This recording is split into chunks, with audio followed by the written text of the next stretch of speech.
And that's one of the things that actually you may get a quality of, is you start sensing a lot more coincidences and the choreography of things, and it's almost like a joke that was going over your head, you start getting, it's all this stuff. Yeah.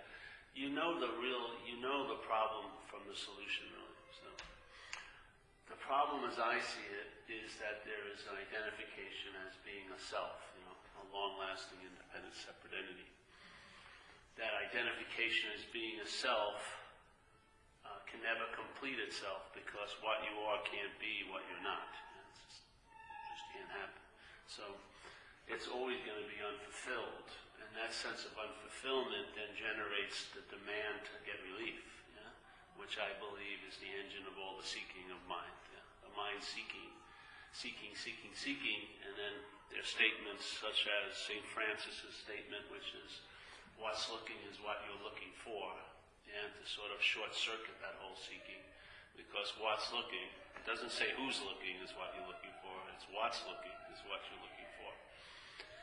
We believe it's who's looking that's looking for, yes? There's a feeling of being the looker, let's say. When you take yourself to be the looker or the seer, you're immune to recognizing seeing. And seeing is awareness or consciousness. It's the movement of mind, let's say, unadulterated, unconditional mind. Let's say it's awareness or no-thingness. So, I was just someone sent me a link to a philosopher, a neuroscientist, that this one guy sent me a lot of links about, and he had a 17-minute presentation to some group about the fact of no self. It was beautiful how he talked about it, because he talked about consciousness or awareness as the window in which everything appears through. But what is appearing can't see the window. The window can't be seen. So in spirituality, they always say there's seeing, what's seeing, hearing, feeling, tasting, touching can never be seen, felt, tasted, touched, or heard. Yes. So it's sort of like the old idea of the eye can never see itself. So it's facilitating seeing, but it can't see the seer, supposedly. It's just the seeing. And first of all, the assumption that there's a seer is the biggest illusion in the world, in a sense. Yeah? That's what the mind does. The conditional mind presents itself as the seer. It claims the seeing and the hearing and the feeling. It claims the consciousness, but then it claims that the act of consciousness and says, I'm conscious. Yeah? So then seeing is hidden beautifully by being the seer. Yeah? That's why what St. Francis says is so beautiful. What's looking is what you're looking for. The what's looking is like the disguised, is the seeing, undisguised. Yeah? The disguise of the seeing is you looking for. So the seeing is the undisguised, the seeing, the consciousness, and then there's the disguised consciousness, which is you looking for. Yeah? The you, in a sense, has claimed to be consciousness. Yeah? So we believe we're the one that's conscious, we're the you, and so that's why we're blind to the seeing. We can't see what's looking, yeah? Because you'll never be able to see what's looking. But when we believe we're what's looking, then when you say, oh, there's this thing called what's looking, you believe you can see it. Yeah? You believe it's going to be an object to you. That's why we're in this situation, because we can't see from whence seeing comes from. Yeah? There's only seeing. Yeah? You can't get behind it and be the subject to it. The mind is only appearing here in this little stage. It can't look behind the curtain. You never get a sense of the construction of this place. You only get the sense of the place, yeah? You don't see how it's built. You don't see how the mind put it together. All you see is the finished product, because this is part of the finished product of the dream. This is a dreamt object. And so the dreamt object can never figure out the construction, because it's what's being constructed. Yeah? It's so trippy. So self in recovery lingo, self can never get out of self. So what's constructed can never see the construction. Yeah? It's way past the point of getting in front of the construction because it is what's been constructed. So the sense of being you is sort of on the content side, and then the content would like to see the context from the content point of view. It's an impossibility. The context is no thingness. The content is this construction of thingness. Yeah? This is sort of like the living finished product of the dream. Yeah? You can't see the dreaming. You just, because you're appearing as a dreamt object. What you're taking to be so is what's been dreamt in a way. You can't take what's been dreaming as so. All we do is take what's been dreamt as so. So this is a dreamt object, that's a dreamt object, this place is a dreamt object, and that dreamt object can't see what's dreaming. Why? Because it's a dreamt object. But what's moving through the dreamt object, such as everything else in this place, is the dreaming. So all it is the act of being identified with what you're not. So consciousness is forgotten in a sense, or the mind is forgotten that it's consciousness, and it's taking itself to be a body. Once it takes itself to be the body, and all looking comes from the body, it will never see what's seeing. It will never see consciousness, because it can't be an object, consciousness, yes? It can't be, you can't be the subject to see it. It's subjectivity. That's what awareness is. It is the subjectivity. So an object to the subjectivity can't see the subjectivity. It's just impossible. That's why it's really frustrating for people. That's why the seeking never stops. Because we can't live that simple statement of St. Francis, what's looking is what you're looking for. We just can't get it. Because we're so sure what's looking is me and is real, and therefore what's truly real has to appear to be unreal, so this can feel real as hell. Yeah? If you took spirit to be more real than you, that would be the freedom from the bondage of self. But when spirit becomes something that you are going to get or become, that's still the bondage of self. Spiritual self is like a gold chain, and an addictive self is like an iron chain. First of all, the spiritual self and the addictive self are the same movement. Spirituality is just another seeking, just like addiction is. So, this is about questioning the incredible limitations of this. Yeah? When I realize, hey, self is never going to get out of self. How could a product of a mental process, I believe there's a mental process called selfing, I call it selfing, which produces the sense of being a self. In other words, you feel like you are you. There's a feeling that's generated quite a lot. And when there's a gap, when it's not generated, it's overridden very quickly when the generation starts again. Yeah? So there's a lot of pauses when it's not being generated. But as soon as the generating of feeling you goes up, it immediately claims to be the one who had that experience of it not being generated. Yeah? So self constantly reinserts itself everywhere. It'll claim its own absence. It will. So there's a feeling of being you. This is, and you may think it to be authentic, but in a sense we're saying that may not be so. That may just be a feeling generated by a mental process. Could be. I found it worked out when I entertained I was not that idea of being a long-lasting, independent, separate entity. I started to get a huge amount of relief, and I knew the problem by the solution. And the problem is, it's imaginary. There is no self. There is no self to get out of. That's why it's so difficult to get out of it.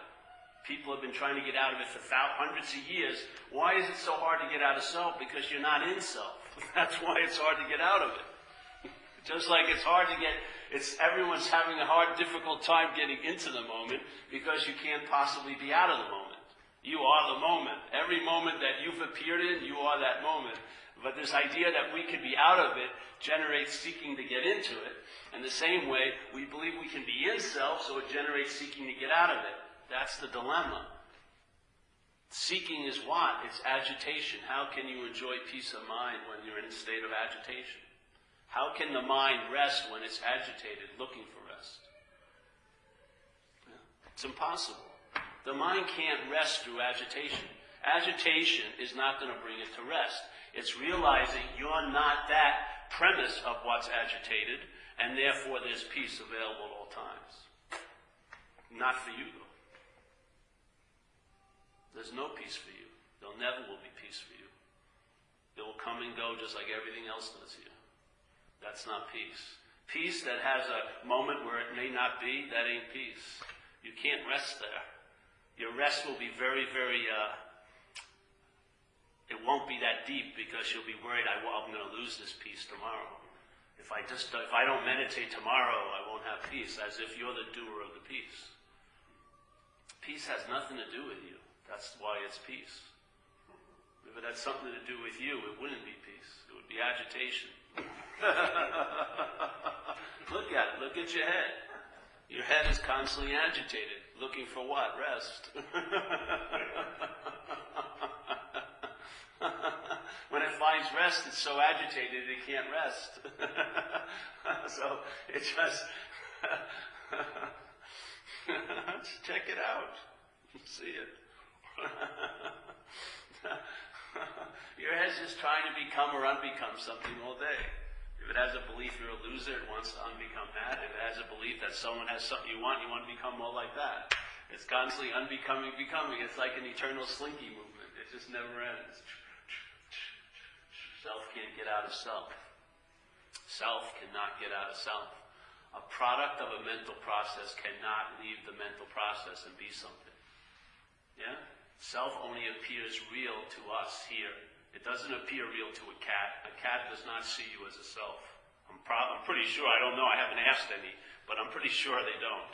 I don't think a tree's going, oh, there's that motherfucking self I know. You know? I don't see that's happening.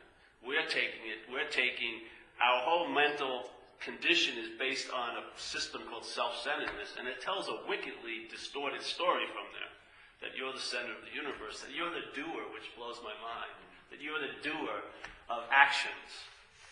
Subtle actions like thinking. You're the doer of it. You're the thinker.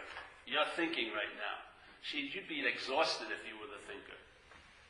Some of that stuff you've conjured up over and over and over again, it'd be like slavery, going back to the same mind, not getting any ore out of it every day. You're not the thinker of it. You never even took a shit in your life. Shit happens, yes? Your heart's getting beaten by something. You? Are you running the flow of blood through your system? Are you digesting the food you ate tonight? If we were ahead of digestion, we would have forgotten a couple burritos on the way, for sure. There would be a giant, it'd be like an incredible airport with a crazy traffic controller. There'd be planes stacked up. Pizzas from 3 years ago. Oh, fuck, I forgot those Fritos. Jesus Christ, sorry, I gotta go home. The whole weekend I'm putting over to digest. Yeah? Yet, a very subtle process of the body-mind, thinking we believe we're the thinker of it. It's a pretty incredible leap. Yeah? So the whole premise of your life is that you're the doer of it, isn't it? What would your life be if you weren't the doer of it? It would just be life. The whole premise of your life is rooted on you as the doer of it, as if you had free will, a choice. And even when it's shown to you that you don't have free will, you'll still feel like it. You know? Those people that go on those rides in Disney World, when they're going through like jungle and the hippo comes up or the lion, they're in the waterway, an alligator comes, and there's like 5 steering wheels in a boat, and each one thinks they're the captain of the boat, and they're leading themselves into danger. Oh no, I'm a terrible captain. Or they escape. Oh, I'm a great captain. Even when they've been told, hey, there's a big rod underneath that it's all computerized, no one's making anything at all, there's still the feeling of it, isn't there? There's still the feeling of being the doer, isn't there? There's still the feeling of it. Even when in recovery it is beaten, you get it, that you are powerless over alcohol and drugs, yet you still feel guilt and shame for what happened back then. Even though all the evidence has been put out, it's a total clear, I was dancing with a gorilla and I don't stop until the gorilla wants to stop. That would fit the definition of powerlessness. Why am I claiming and by guilting and shaming about effects that the gorilla produced? Why am I still hooked on that? Even though I've been told very clearly. I mean, that's the first aspect of the whole program, is you're powerless. And yet, that's not even gotten, and then we're all worried about all the other 11 and a half steps. But we don't even get the first one, that we were powerless over. Something took us over, and we had no power over it. Yeah? Yet, when we go back into our past, we look at it from the point that I should have known better. I shouldn't have done this. I wish I wouldn't have done that then. I wish I would have known more then. I wish I would have gotten this recovery 20 years ago. All of this stuff is just unbelievable, insane. You were taken over by something, that something used you for transportation, and it was seeking expression, and it found an outlet here, and that was you. And it's not even you, but that's the language we have. We have a subjective language used by objects, but let's say you denotes, let's say, a threshold. So mind, called alcoholism, a very deep mental groove, came in and blew into this place of manifestation through this little opening, yet this opening thinks it did it all. Yeah. It's insane. Yeah. And so, if you're burdened by that guilt and shame, if now you think you've been doing the opposite, then the opposite of guilt and shame is now what you're burdened by, pride. You think you're the chosen one and the chosen ones. All those people, why don't they just fucking get it? Why do they keep going out? Why aren't they like me? Well, you have nothing to do with it either. Yes? The wind switched and something else is blowing through this opportunity. So I don't know. I found, if you see like this, if you see that consciousness as a window, and everything is appearing through that window, yet what's ever appearing through the window can't recognize the window. It can't see, because you're already past the point of appearance. You don't see the construction. You don't really ever see how the mind's putting this world together. That light's coming in, and it goes to a certain part of the brain, and the brain makes a movie, basically. Yeah? We don't ever see that. We only see the product, the end product. We see the movie. We see the living, seeming movie stretched out in time. And anytime you're in the movie and you're identified as what's in the movie, there's no way in hell you're going to ever see what the movie's appearing in. You're not going to be able to see it because your eyes are trained to see things. It's the single eye of mind that can sense no thingness. Yeah? But if you're identified as a body, the single eye of mind is totally forgotten. So what's looking is what you're looking for, causes people just go, where? They never sense that it's this looking right now is the seeing. It's awareness that's happening that has been claimed by me, this idea of being the subject, and called I'm aware. This is my awareness, as if it's like a pet I have. Have you met my awareness? Oh, look at my awareness. It's beautiful. Don't get too close. But it's very sharp, very clear. Yeah?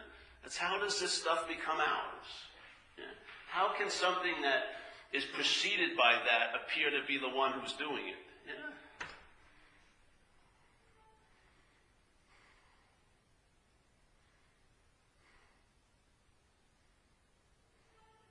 I mean, if you look at conscious contact, how can you believe it's you? That's incredible. How can you believe, because if it's you and you're identified as the body, then you believe the eye is seeing. Yeah, you believe the eye is what sees. Well, listen, what happens if there's a dead body and you take that eye out of that dead body and it's not seeing anymore out of that dead body, and you put it in a live body, it sees again. So what is it? Is it just this special body? It was the only body the only body for the first time that it just wouldn't work for that body? No. The eye facilitates seeing. Yeah. But what is that which sees? Is it the eye? What is it that's hearing? Is it the eardrum? Or does the eardrum facilitate hearing? It facilitates something, but it needs something first, or actually no thing, which is awareness or consciousness. Without that, there'd be no hearing. Yeah? You could have a perfect eardrum, but if the body's dead, it ain't hearing a damn thing. Yeah? Because it's not what's hearing. So when we say the kingdom of heaven is within you, and you take the you to be a body, then the kingdom of heaven, in this case, would be a rather small kingdom. Yeah? very little parking in this situation. But obviously, what he's saying, if he actually said it, the kingdom of heaven is within you, the you that is not of a body, the you that is of spirit, the you that is of nothingness, then everything is in that. Everything is included in that everywhere. Yeah. But to believe that the kingdom of heaven is in you, as if you've got a little special gated community of the kingdom inside where you're walking, come on. Yeah. It's all based on an incredible presumption that you're a body. Look at the thought system. What does it present you as? It presents you as a body. When you think about you, how do you think about you? What's the object that sets all the thinking about you? When you think about what you call you in the past, what is the object that all the thoughts sort of circulate around? The body, yeah? You picture yourself as a body and you go, Jesus, 8 years ago, I was in the San Francisco, living off a market. How were you picturing? As a spirit? No, as a body. And then, I'm really worried about what's going to happen to me next week. That me, is it representing a spirit? The all-powerful no-thingness of all? Or is it representing a body? I would say the way the thought system presents us or holds us is to be a body. And if you're listening to the thought system all day, if your attention and interest is tuned into K-Paul or K-Deb all day, then it's going to be quite easy for the mind to forget what it is or what it's of and take itself to be what it seems to be in, which is the body. Yeah? And then as soon as that gets in place and there's that identification as the body, then everything shifts because now life isn't just happening, it's happening to you. Yeah? It becomes a total self-centered interpretation. And I would say that's the root of the suffering, really. It's not really what's happening, it's the you that it's happening to. That's probably the biggest meaning giver of all. It's a drag when something happens to you and there's a real strong feeling that it shouldn't have. That shouldn't have happened to me. You don't mind if it happened to others, but you just can't believe it happened to you. It used to occur when I was getting arrested. I'd always be surprised as if, well, don't they know who I am? You know? Why is this happening to me? What was I doing that caused this? Just, shooting drugs and, okay. But why is it happening to me? I can see it happening to you, but me is a different story. This is it. And no matter how much it's revealed to you that you're not the doer, you're still going to have the feeling of being a doer because that is the format of the dreamt object. It's going to keep arising until it doesn't. When a thought occurs, it's going to be felt like it's about you or you're the thinker of it. But feelings are not facts. Yeah? If you're waiting for those feelings to change, they may never change. But if you realize, just start entertaining or don't, really, it doesn't matter, it's just an invitation. But if you're not that which is thinking, and if you're not that which is feeling, you'll see something, you'll find out stuff. Yeah? You won't know it until it downloads, but you'll find out about life. And what I found out about life is I've traveled a lot later over a long span of time since I entertained that I was not that. And it could be an incredibly strange coincidence, or it could be sort of like a cause and effect situation here. So I believe I know the problem by the solution. And the solution tells me the problem is imaginary. That's why the problem cannot bind me, because it's not real. Yeah.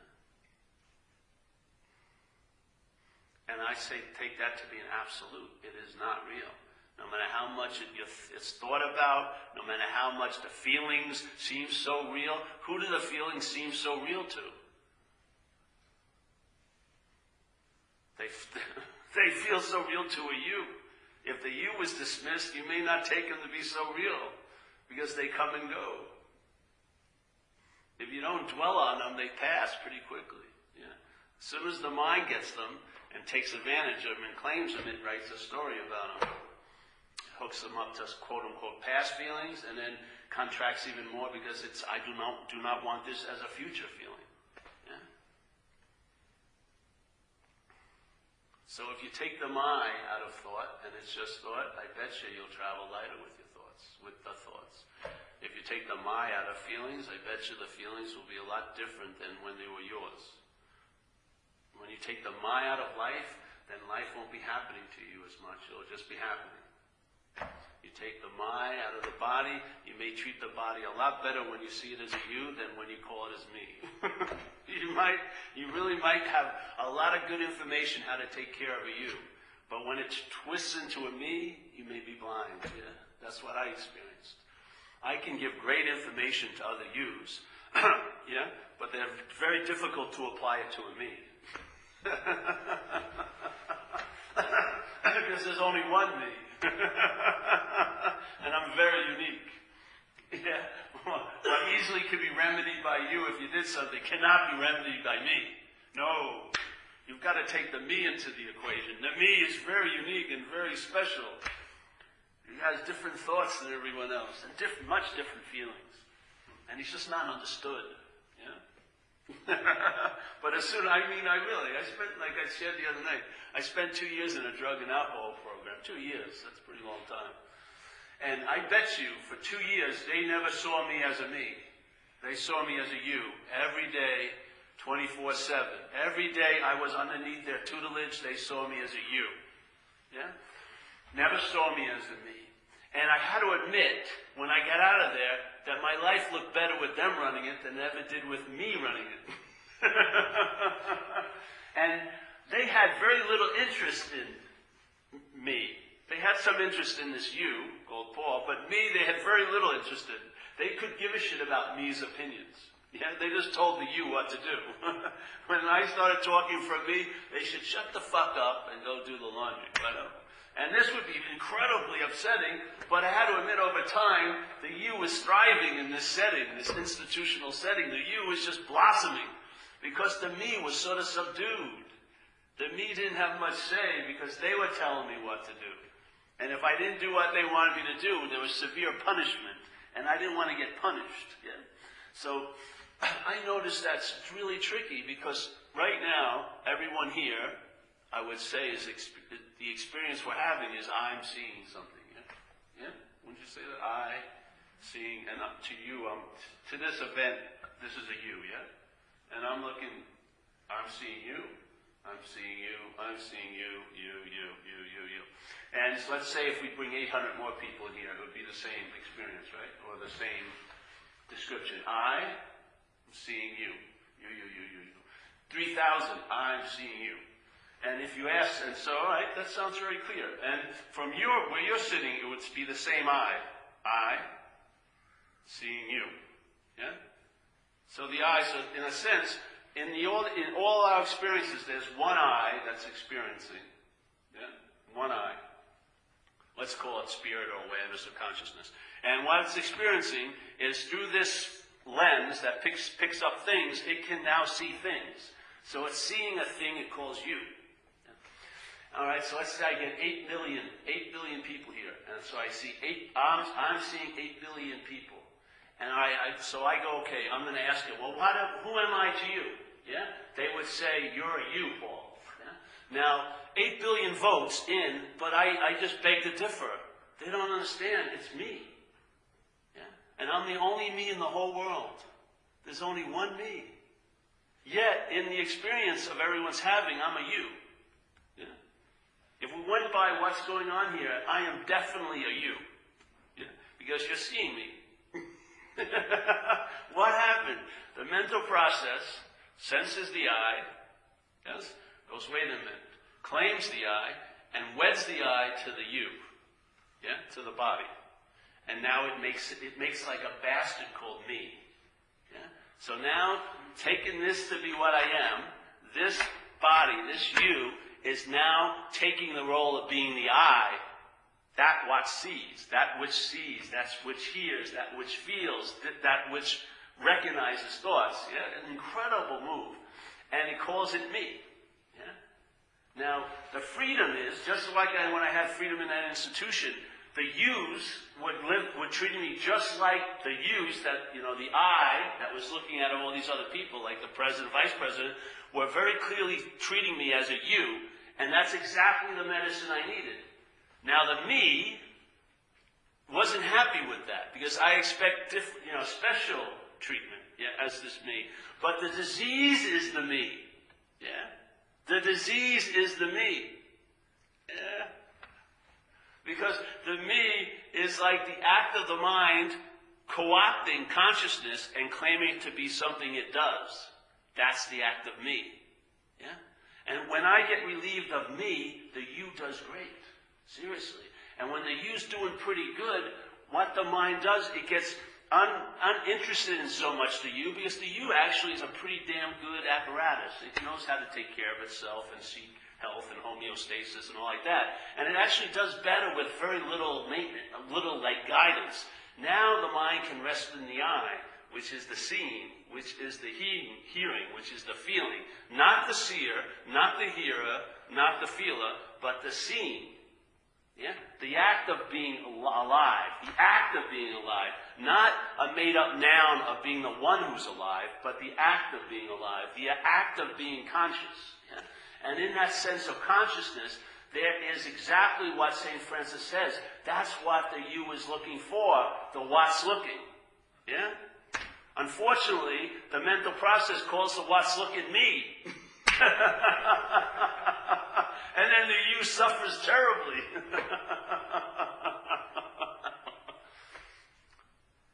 We're just going to take out the middleman and the middlewoman. You?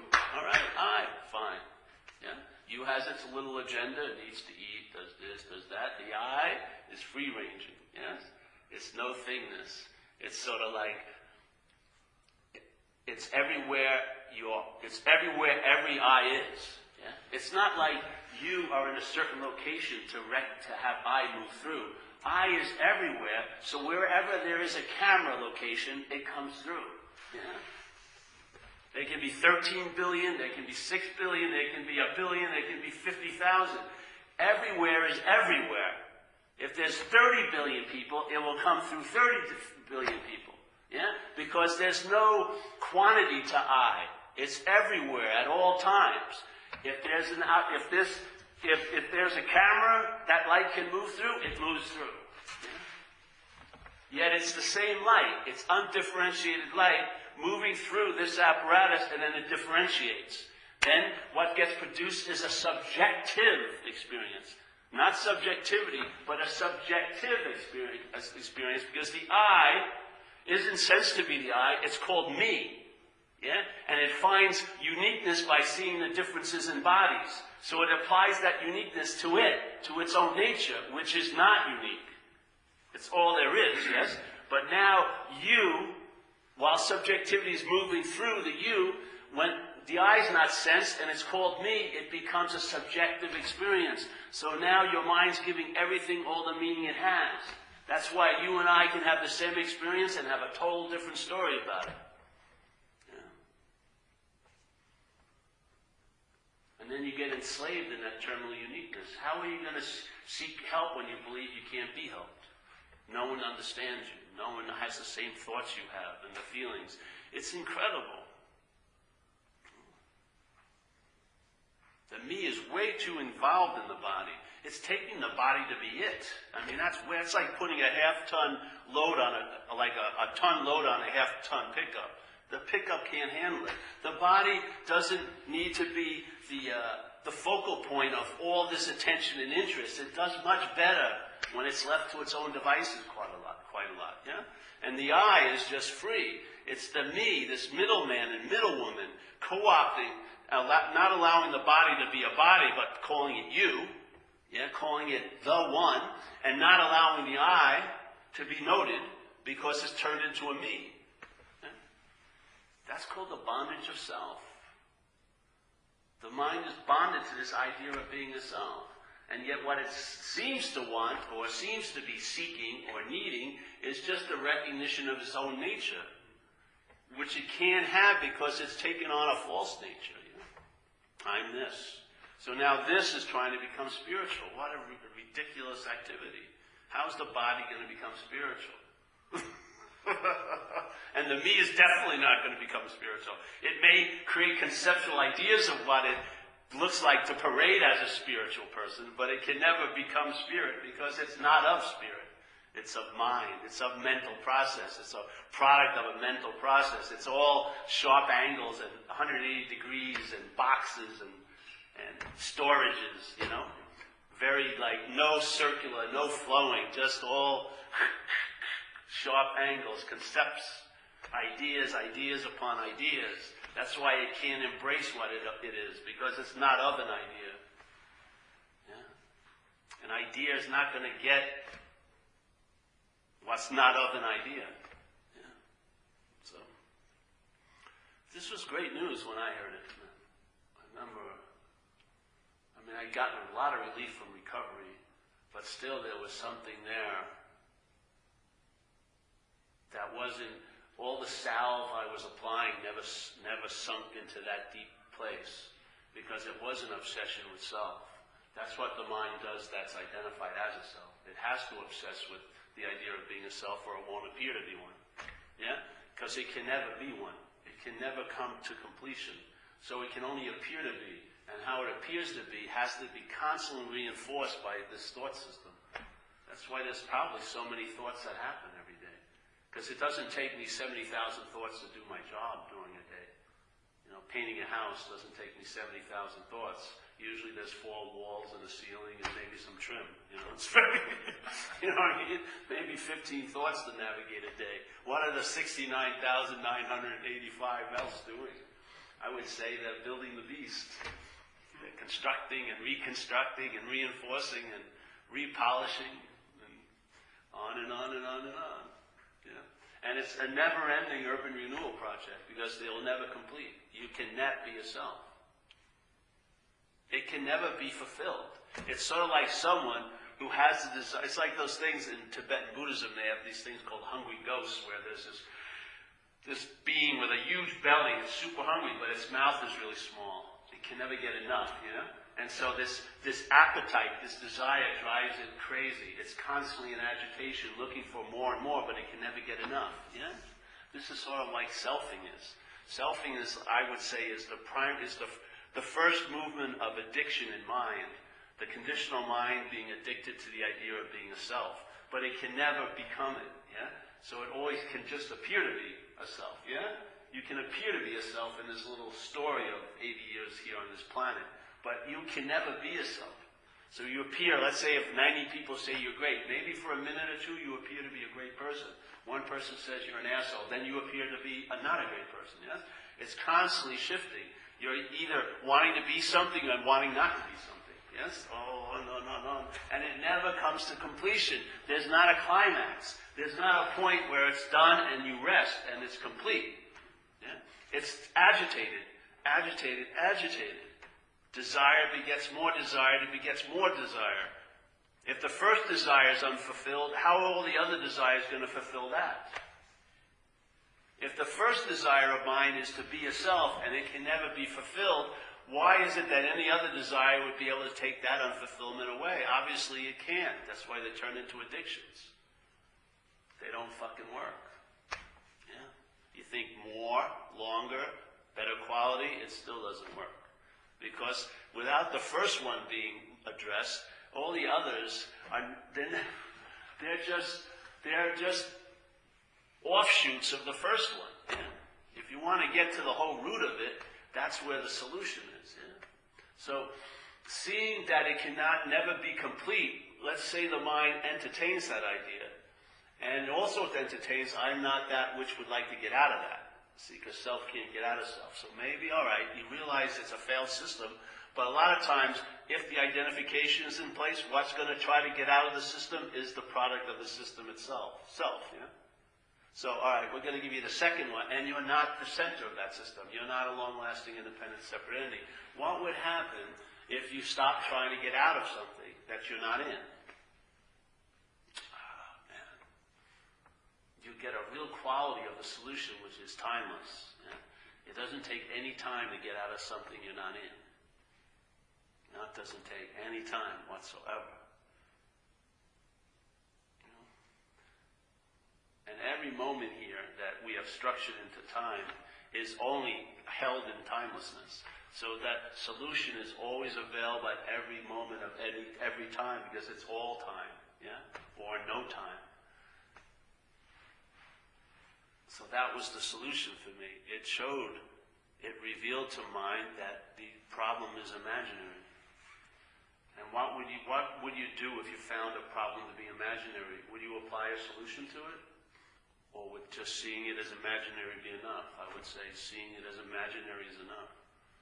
Yeah? As soon as you see it as imaginary, as soon as you stop running, see, like, if you want to call it the ego or whatever, the ego as a predator, it's not like a jungle cat, where a jungle cat jumps on someone and rips its throat out, yeah? So you can tell the difference between prey and predator pretty easy, yeah?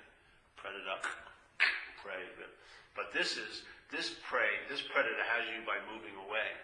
As long as you're trying to get out of it, as long as you're trying to seek fulfillment, you'll always be caught in the sense of being unfulfilled, which is the lie, yeah? As long as if you don't see that this is a lie, then the unfulfillment will be the basis of all seeking. You're constantly seeking to get fulfilled. And why doesn't it really last or happen thoroughly is because you are already fulfilled, in a sense, yeah? The whole act of trying to become fulfilled is verifying the lie that you're unfulfilled, yeah? The moving away from something is verifying that it's real enough to move away from. Yeah? That's all that it wants. It has you then. Once you take yourself to be real, and now we're just trying to get out of yourself every day by drinking, using, meditating, practicing, sex, everything like that, then all of that will just reinforce the false idea that you're in it.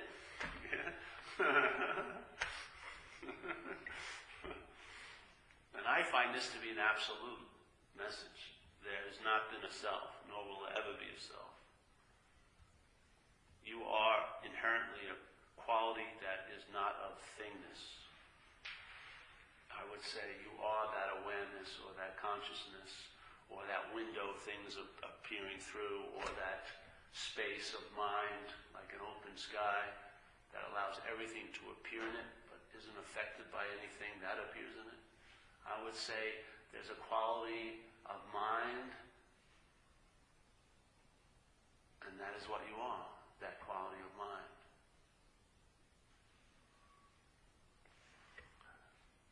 It immediately brings about an immunity to all the spasming and shenanigans of what you're not, really. Your attention and interest is now resting. Let's see, you call it centeredness. Instead of self-centeredness, now it's centeredness. Yeah? And if the center is everywhere at all times, so wherever you are, that's the center. And if the centeredness, or let's say that sense of being, is complete in and of itself, it's not here to accomplish anything. It's not here to fulfill itself. It's not here to come to completion. It's already whole. It's already complete. That is a place that there can be rest, yeah? Because it's not in any process. Maybe the thing it does here is to express. It doesn't do anything here to achieve or to acquire or to become, because it already is. You know? It's already complete. So when mind reflects that, it can rest there. When the mind's reflecting selfing, it's agitated, obviously. Because selfing is seeking fulfillment to an unfulfilled desire that can never be fulfilled. It can't become what it wants to be. It can only appear to be that, yeah? Through a lot of fucking thoughts. A lot of stories, a lot of claiming, mine, a lot of mying, yeah? A lot of movement to sort of acquire a life that isn't its, yeah? Owning something that can't be owned, privatizing something that can't be privatized. And I'll tell you, it's much more relaxing if that's let go. It's sort of like, you see how heavy the rock is when you put it down. You're not, if you've been carrying something for so long, you may not know how heavy it is, really. You may be blaming all the disease on other things all day. But when you put the rock down and immediately the relief of, hey, that was fucking heavy comes over you, then it's pretty clear, oh, there's the rock. It was really just heavy. I put it down. It's not heavy. You don't need someone to verify the information. It's a very clear black, yeah? It's like an unspoken yes, something gets it. And then that's it, really. Your interest and attention is freed from the slavery of the idea of being a self, and now it enriches your life, just like the way it was driving you, driving like crazy seemingly for you. What's driving you crazy? It isn't the thoughts, it's the interest in them, yeah? It's the attention in them. A thought, the same thought that's driving someone crazy, if it's uninteresting to you, uninterested to the mind, it won't have any power to drive you crazy. The interest is what drives you crazy. Yeah? The interest is what drives you crazy. When that little hook comes in and you really believe it's you and you become that you, the thought little stretch of thoughts implies, then your interest immediately, instead of being out here looking at it, you're looking from it. Yeah? You get sucked in. I see it today. And a guy goes out with drugs. When he was sober, he was sort of a little distant and he could see it. And then as soon as he gets loaded and the craving kicks in, he's seeing out of it. He's already encased in the whole system. Yeah? He can only see out of it. And the most he can do is ask for help, basically. Because there's no clarity other than that. You can feel the compression, but you're seeing from it. You're seeing from the disease. Yeah. That's why it's a we program. We're not all going to be insane at the same time every day, yeah?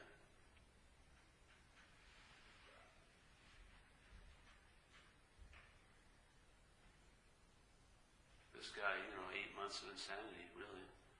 It's 11 days now. He's starting to come to a little bit. But he was in that deep compression of the disease where you don't have any option but to believe everything the mind's saying, basically. It's really a deep form of slavery. So if you left here today and held maybe 30 thoughts tomorrow without the my in front of it, I bet you'd travel a whole lot lighter tomorrow or tonight. Put it to the test. See thought, my thought, weigh them. Weigh them when it's a thought, then weigh it when it's my thought. I bet you it's a lot heavier when it's my thought. Did the thought just increase its weight? Or is it the mind that gives it the weight? I would say it's the mind that gives it the weight. It's the mind. Your mind is participating in this dream. It's giving everything all the meaning it has for you. Yeah. It uses thoughts and feelings as vehicles, but they're not it. The thoughts and feelings are not it. It's the mind. The mind is giving it the meaning it has. Yeah? And if the mind's meaning is being directed from a little fucking magnifying glass of self-centeredness, you're going to be like that little bug under it. You're going to be burnt. It's just way too much attention. You're going to be fried.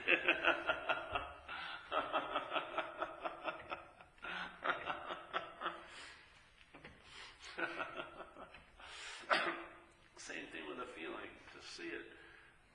If you can just sit there and it just, because as soon as the feeling is recognized, there's a feeling of you. Yeah, that's what comes up. That's the program here. Yeah, the system kicks in.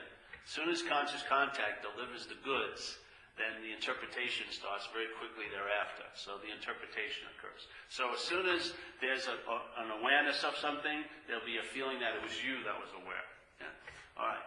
But let's say maybe, just maybe, with one feeling tomorrow, you could just sit there. Let's say it's not an extremely heavy one. And just hold it as a feeling, because you never saw it where it came from, did you? It just sort of arose, yeah? And you don't know where it goes, do you? You never know. Do you? Do you ever know, hey, I recognize that feeling. That was from there. You can tell. No? It just arises. The mind rushes up and makes something out of it. The feeling leaves, but what was made out of it may stay. Yeah, like a synthetic byproduct. Yeah? And so, what would happen if that was just held as a feeling? What would happen if the thoughts were held as just thoughts? You'll find out, man. the mind will be relieved from all the burden it's carrying all day.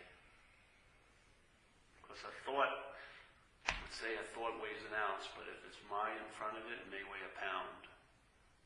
So you're carrying maybe 70,000 thoughts are moving through. Let's say you're conscious of a couple thousand during the day, maybe 8,000, let's say.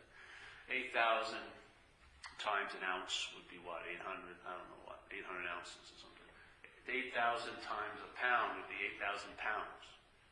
You're going to be traveling, right? You're going to be going through situations, dealing with such people, yourself, your body condition, everything like that. Do you want to travel with 1,000 ounces or 1,000 pounds every day? Maybe you're so used to 1,000 pounds, you take it to be the way it is, yeah? I'm fucking tired, fatigued all day, I can't wait to get home and put on some mind-numbing show and eat 2 pints of Haagen-Dazs and fucking just overdose on sugar or something. You don't think that, you just believe that's just randomly occurring? These are like cries for help. The body and everything, they're trying to get your fucking attention. Something, I'm like the beast of burden, baby. Too much weight, I'm carrying too much weight. Let's put some of it down, it doesn't mean anything. It's all about what's not happening. Put it down, right? Give us a break here. So when you put it down, then you'll know how heavy it was. Really. I swear, man. Just like that hand on your shoulder when you were born. If it had been there the whole time, you'd never know it was there. Yet there would be effects, so your mind would be writing up stories. What's causing my shoulder bags not to stay on my right shoulder? All this shit. And have great elaborate reasons why this is the way it is. And then suddenly the hand lifts and you know exactly why your shoulder was drooping. You knew it by its absence. As soon as the hand lifts, then you knew it was the problem. As soon as the mind drops from 1,000 pounds to 1,000 ounces, you'll know what the problem was. Yeah? I did not discover it was mine. I found out it was mine, and then I later put it into words. I found out it was mine. I did not learn that it was mine. There was relief, and through the relief, I realized what the problem was. The only way to study the problem is from relief. Really, any other time you're studying the problem from the problem, it's like self-knowledge avails you nothing. It doesn't lead to freedom. It doesn't. It does not lead to freedom. But when you study it from the solution, that's knowledge, yeah? So you can recognize it. And if you can recognize it, there's a sense that you're not that which is being recognized. Yeah? And as soon as the sense of identification with it is broken, you get relief from it, like that. As soon as you don't take it to be you, there's a huge amount of relief from it. And then you realize, so it was identification as that was the cause of all the suffering. Why do I have a sense of that? Because when it was relieved, the suffering went through a radical change. Yeah? That's how you discover stuff. Maybe you get an invitation, but the invitation is not going to give you all the news. It's entertaining the invitation will bring the news. Downloads will occur, and they'll either dismiss it, what was introduced, or verify it. In my case, I have a strong belief it will be verified, because I know the difference between traveling with a thought and as my thought. I know it. I've seen it hundreds and hundreds.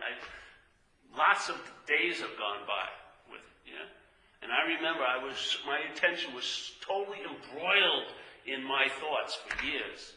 I wanted to get out of that. I'd do anything to get out of that fucking maelstrom of mine. Yeah? And then when it was broken, the same patterns of thoughts would arise, but my attention was dismissed from it. My attention didn't go down that sinkhole. It stayed aloof. It stayed floating. It stayed rooted in the sense of where it comes from. Not from a thing, but from no-thingness or spirit or awareness. And therefore, I could get a sense of the shenanigans of the mind, yeah? Not be the effect of it. So, that's why we've been doing these, I don't know, that's why I come here every week. I have at least one little bit of compassion or a love for my fellow travelers, and I just like to see people travel lighter. I mean, seriously. Maybe it's selfish because I just can't stand having people tell me how bad they're going to be doing. Based on speculation about what's not happening. I'm really sick and tired of it, actually. I mean, it's like, whatever. So, there is freedom, yes. There is a solution. The problem is imaginary. You can never be what you're thinking yourself to be.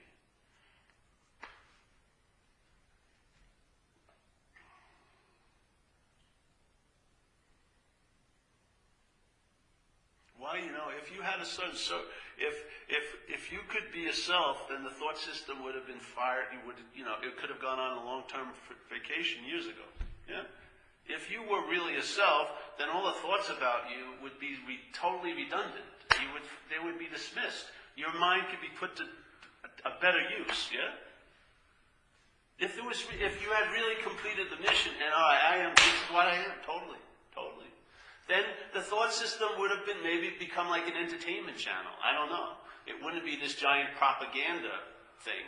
Yeah, you could maybe become very humorous and, become a great social satirist or whatever, because you'd be so satisfied this would be in place, solid and real, and let's go from here on. Yeah?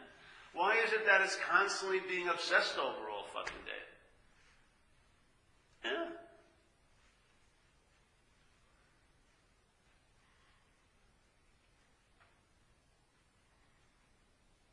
I have a strange feeling that if something is so, there's no need to be obsessed around it, because it's so. If it's something that isn't so, wants to appear to be so, there has to be obsession around it. It has to be thought into a seeming reality. It has to be felt into a seeming reality. It has to be claimed into a seeming reality. It has to be privatized into a seeming reality. And it cannot stop that because it can never complete the job. So it's sort of like those government building constructions, yeah? They bid $5 billion and it's up to $40 billion because it's never-ending construction. Because the point isn't to build anything. It's just to have people money. The point is not to, the building of self can never complete. It's in the building of it that the attention and interest is hijacked, yes? You have some fucking insane thoughts that have gone through this system, and yet to you they're novel still. They're like, wow, that came from the Greek oracle, I know it, It's the same bullshit thoughts that were running in your head when you were 11, 12 years old. Yeah? When other people, you hear others, you're bored of theirs in like a minute, but you've been listening to yours for 40 years. What is it? Why is it that that sound in your head is like the sirens? To Ulysses. They're totally entrancing. We can't stop hearing the melody they keep, I me mine, yeah. The same thing you have immunity to. Why is that? If it was the thoughts, if it was the feelings, then we'd all be under the same spell. Yeah? If the same thought that fucks with you really incredibly had the ability, and that was its quality, to fuck with you, then if this was entertained here, it would fuck with this. How come it's different? How come the measure of the intensity of your thought is how much you believe it? You see, this has a big role here. It isn't happening to this.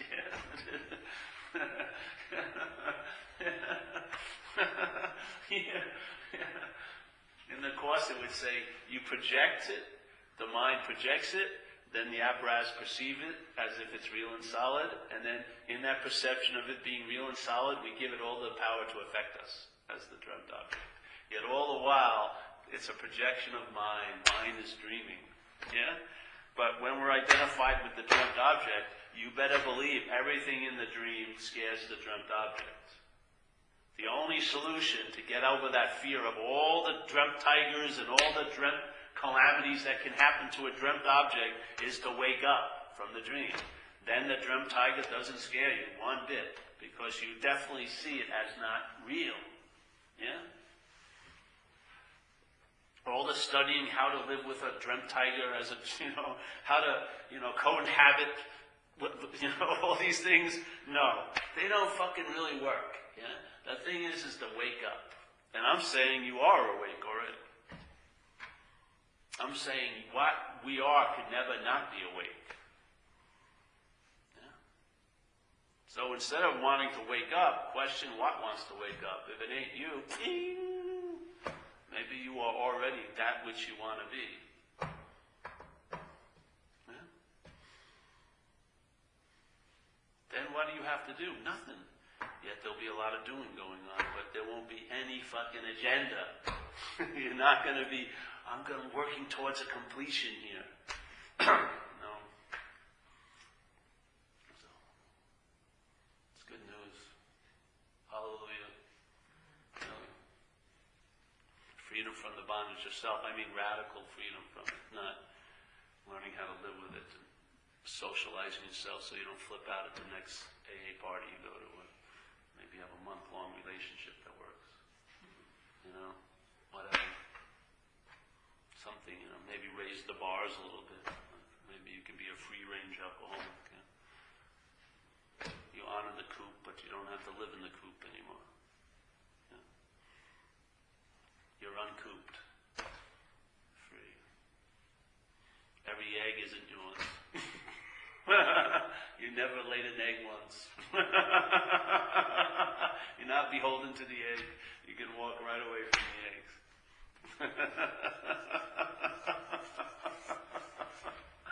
So, yeah. Any questions tonight? Yeah. No?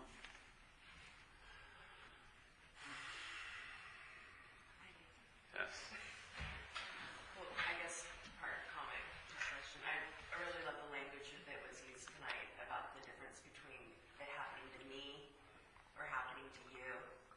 I know when I think about when something's happening to me, I get stuck and gets compounded and becomes, a lot heavier. But when I tell myself it's happening to you, I'm just another you, just like you and you and you, and I'm able to have that perspective of just consciousness moving through. Yeah. That was really helpful. Yeah. Thank you. And you may or may not feel comfortable sharing your thoughts on this, but you talk about, I liked also what you said about like an eye being moved into another body. It's still able to function as an instrument of seeing, Yeah. but it may be from a dead body or whatever. That's right. What do you think happens to consciousness when it leaves a body? I don't think it leaves, really. The body ends, but consciousness can't go anywhere, I don't think. Yeah. And then what form do you think it takes? It's not a form, I don't know.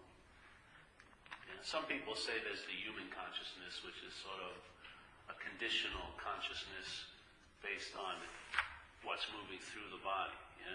So that it takes on somewhat of the, let's say, the confines or the limitations of the structure of the body, yeah?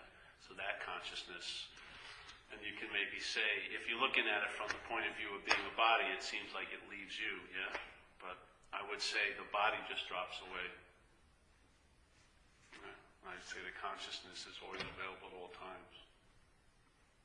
But it's not a thing, so I don't know what it turns into. I don't think it turns into anything. For me, it feels just like a giant field of space, let's say. But not even a field, yes. That's why I believe if there's 5 billion apparatuses or 14 billion apparatuses, and if there's aliveness, they're all seeing, yeah? Because seeing isn't coming from any one location. It's just a possibility in this field of awareness, yeah? You know what I mean? It's sort of like, as long as, if there's a camera, wherever that camera is, it can facilitate seeing, because seeing is always available at all times, yeah? So I would say that, it's like the other day we did the thing with the clouds and the sun. So from one point of view, from being the body, if you're sitting here and you want to get some sun, it looks like the clouds could affect that, yeah? The clouds could stop you from getting sun. Yes? If you were here as a body, let's say at a beach, and you want to get a suntan, and there's the sun, but clouds have the ability to stop you from getting the suntan, right? They could come in front of the sun and stop the rays from getting to the body, yeah? So from that point of view, the clouds have a real effect from the point of view of being the body, yeah? Now what would happen though if your intention or you were located on the other side, on the sun side, would the clouds have any ability to affect your accessing the sun? No, yeah? So it has to be, for something to be real here, the mind has to be located somewhere for it to appear real. So right now the mind, let's say, is taking itself to be a body, so then everything here is appearing real to this body, yeah? All other things. But let's say that same mind would not take itself to be a body, it would be now, let's say, on the other side of the clouds, in the sun side, would it see the clouds as real anymore? No. They would still see the clouds, but they wouldn't see it as real because they would have no effect on it. Yeah? They wouldn't be able to stop them from getting the sun and stuff like that. So, in a way, that's for me like mind. Yeah? When mind's identified as this, then things seem to be able to limit it and affect it and have influences over it. When the mind isn't taking itself to be a body, then it's got immunity to quite a lot of stuff. Yeah? Or in a sense, if it goes quickly or slowly, you could call that traveling lighter. So, clouds still are happening, things still occur, but the meaning that's given to them is changed dramatically, yes? A thought comes, it's not saddled with 800 more thoughts and creating a story. It's just seen as a thought. Feelings come and go. They're not like flagpoles to verify something. I'm an angry person. I'm a sad person like that, yeah? Things just change. So your whole experience here changes. You travel lighter. Yeah. And from that happening, I found that's what I've been looking for my whole life, really. Every time I shot drugs, I was basically trying to travel lighter.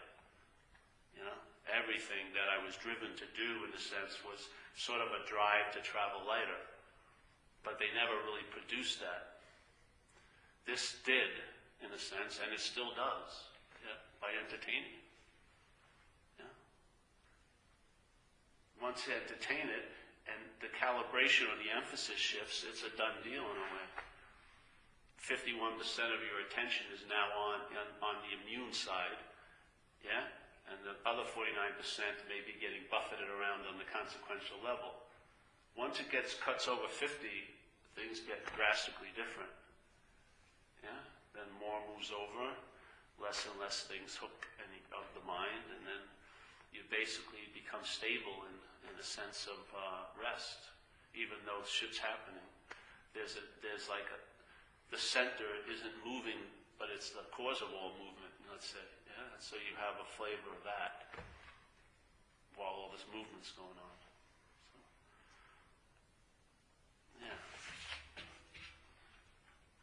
I mean, if it could be bottled, it'd be really a practical thing to have every day.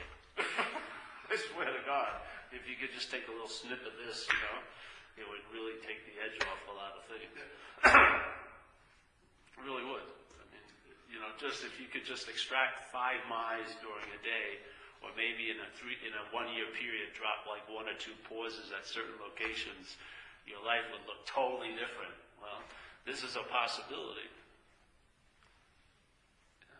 Pauses have become available. They're available quite a lot. And the mind gets dropped out quite a lot.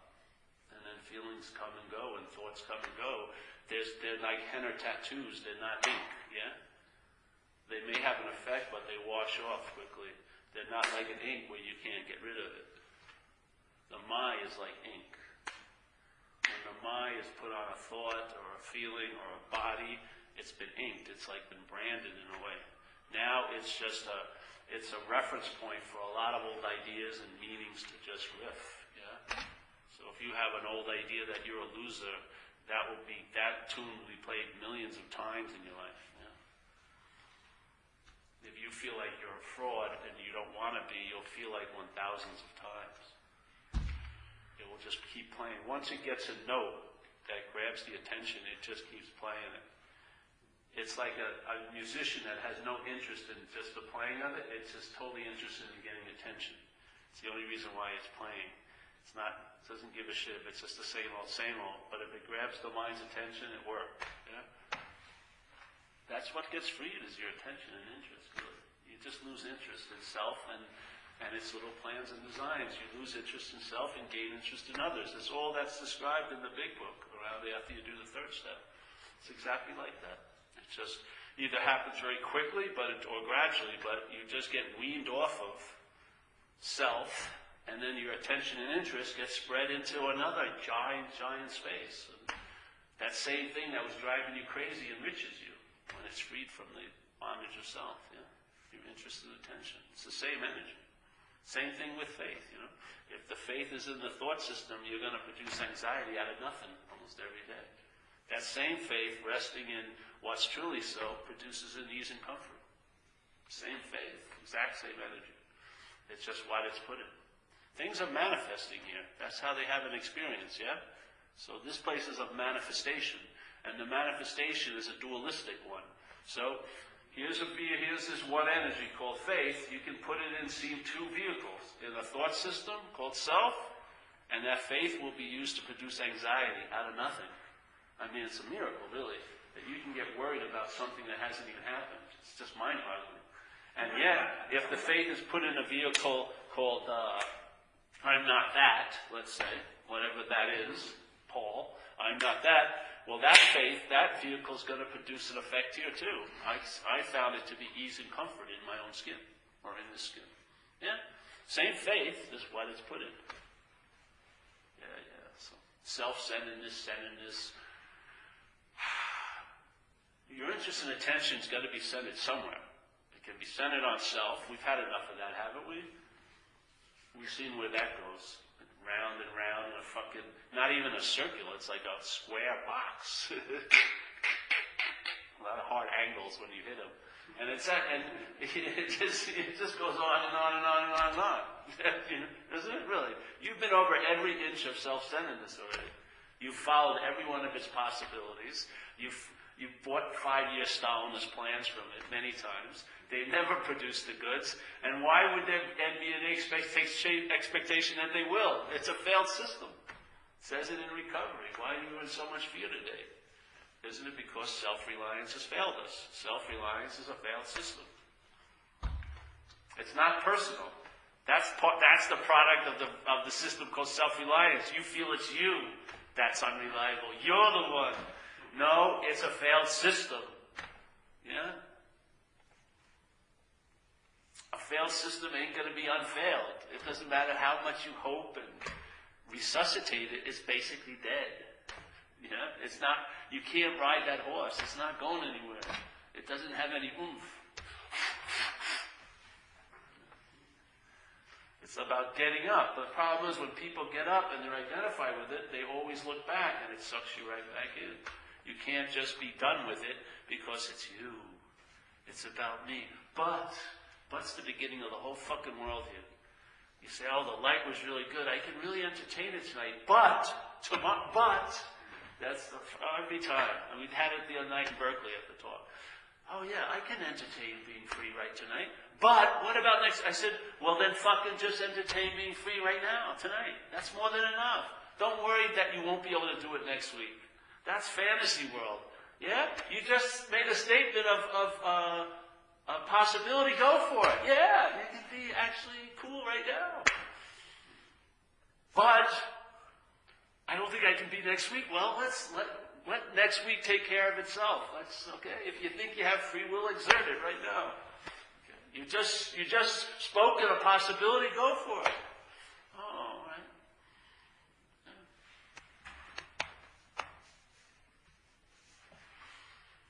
People go, what meeting? How many meetings should I attend? How about this one? That would be good. Just wherever you are, attend to that. Start there, then see where it takes you. If you're not here, the 90th one ain't going to be much different. It's good to be here, yeah? And the fact is you are here. You cannot not be here. Yeah? What you are is here. What you think you are may not be here. But what you are is here. when someone truly needs you to be there, you can never fail. Because you are. Now your head and all the yapping may not be thinking so, but you're there. So, that's it, ain't it?